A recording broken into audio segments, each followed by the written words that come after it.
In this lesson, we're going to be creating a new Photoshop project and learning about the different settings you must understand when doing so. When you open up Photoshop for the first time, you're not going to see this list of projects that I have right here. These are projects that I've worked on in Photoshop that are on my computer, that are saved, that I can go and open up. And it's great because it has the most recent projects. So if I do have something like a YouTube thumbnail project that I work on constantly every week or so, when I post a new YouTube video, it pops open right here and I can just reopen it.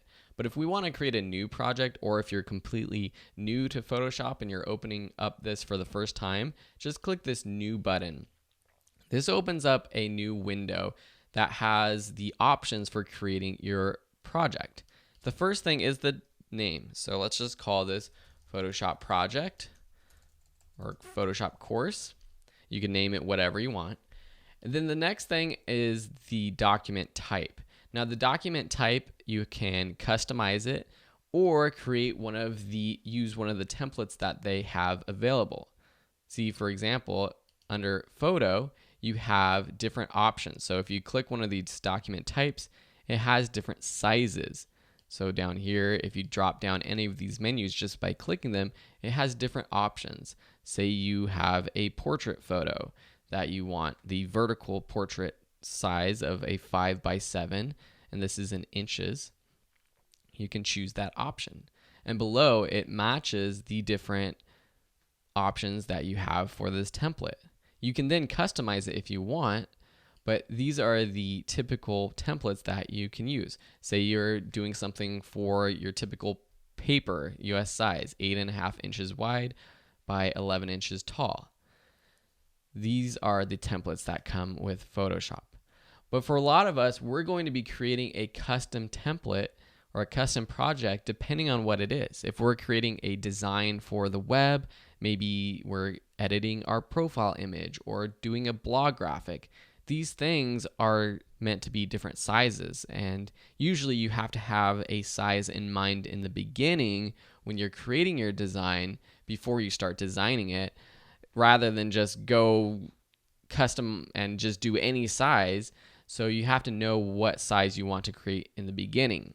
For example, say we're creating a profile image. Most profile images are square images, and we know that the pixels are around 1000 by 1000. It continues to increase as screen resolutions do increase, but we set our width and our height first. Now you can choose how it's represented in inches, but we're going to use pixels, which is typical for online and computer graphics or photos. We do it in pixels. And the best way I can explain what a pixel is by comparing it to your screen resolution. You've probably heard before that an HD video is 1920 by 1080 pixels. This is the size of a HD video, or maybe this is the resolution of the screen of your computer or your phone or even your TV. Pixels are a way to represent distance. So here we have a width of 2550 pixels by 3300 pixels. If we want it to be a square of 1000 by 1000 pixels, we can just type in 1000 by 1000. You can also do any other. Say we're creating a YouTube thumbnail, we can do a YouTube thumbnail of 1280 by 720. Now these are just numbers that I have off the top of my head because I've created projects so many times, but you might need to look up online to find out exactly how many pixels do you need, what's the size for whatever project you're doing. So let's just go back to 1000 by 1000 pixels. This will be a square image. The next thing is the resolution. The way that we understand this with Photoshop is this option right here, pixels per inch, or PPI. It's set up right now with a resolution of 300, which is your standard print pixels per inch. And really what this means is when you are printing something, it has 300 pixels per inch of that document you're creating. The higher the resolution, the more pixels per inch, the finer detail it will be. So a resolution of 1 pixel per inch will look very blurry because literally only one color can be within that inch. So every square inch of your document will be one color. With 300, that means there's lots and lots of little dots, little pixels in that inch, and that creates more definition and sharper edges. For screen images for your web, for video, for online viewing, it's recommended to use 72 pixels per inch. And in between, you can do something like 150. This is also good for printing and also higher quality images online. For us, we're just going to use 72 since this is a profile image for online viewing. The next option is the color mode. You have a few. You have RGB, CMYK, grayscale, bitmap, lab color. We're just basically going to understand RGB and CMYK. RGB is the basic Photoshop computer graphics color. CMYK is more for printing. So if you know you are going to be printing your images, you can use CMYK, which stands for cyan, magenta, yellow, and black. Those are the colors of your printer. But if you are just creating something to be viewed on screen, on the internet, anywhere online, just use RGB, which is red, green, blue. Even for printing things at home, RGB is fine.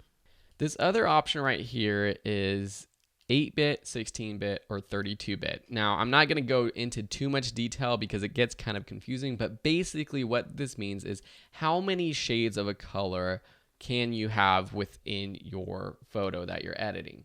8-bit means that there are 256 shades of red, 256 shades of green, 256 shades of blue, which really means 16.8 million different colors that you can create or use in this project. For most projects, you want to use 8-bit. If you are editing photos, if you're outputting to the web, if you're editing a lot of photos, just use 8-bit. When you increase it to 16-bit, it increases the file size, and you can see that estimate of the file size over here in the bottom right of this window. So if I go from 16-bit to 8-bit, you see it go from 2.86 megabytes to 5.72 megabytes. And so just working with a smaller file size will be good. And when you're actually taking photos with any camera, it's recording it or shooting that photo in 8-bit. So there's really no reason to increase it to 16-bit. The only reason to increase your project to 16-bit is if you're doing a lot of gradients, using a lot of large brushes in your images. And these are things we can go over in the future, but really you're not going to need to use that. You have 16 million colors with 8-bit, and so you don't really need more colors than that for most projects. So just leave it at RGB color and 8-bit.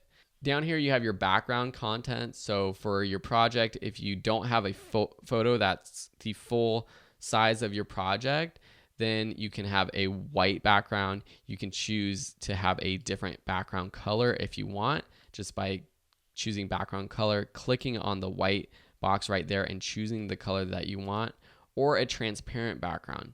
Say you're creating a graphic that just has text or images that cover part of your project, and this is going to be layered onto something else later. For example, you can actually use Photoshop to create titles that you then put in a video, and you want that background to be transparent. That's when you would choose transparent, but we're just going to create white right now. Down here in the advanced settings, there are some options if you are using color profiles and you want to match certain types of projects. So if you're editing videos and you're using a specific type of camera, or if you have a specific screen that you're creating a project for, you can use those, but we don't really need to use any of those. Just use the RGB standard one that's there. That's perfect for 99.999% of projects that you'll ever do. And then the same thing for the pixel aspect ratio. There's different options if you're creating projects for different size screens, but just use square pixels.